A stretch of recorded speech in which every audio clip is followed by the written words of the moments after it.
sukat sa yaman, kundi sa pagmamahal at bayanihan.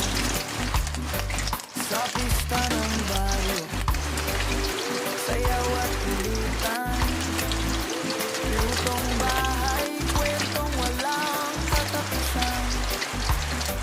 Sa ilalim ng bituin, awitan hanggang gabi, mga pangarap ay payag, pero tunay at buo lagi. Kahit mabagal ang oras, di ka naman nag-iisa. Dito mo matututunan ang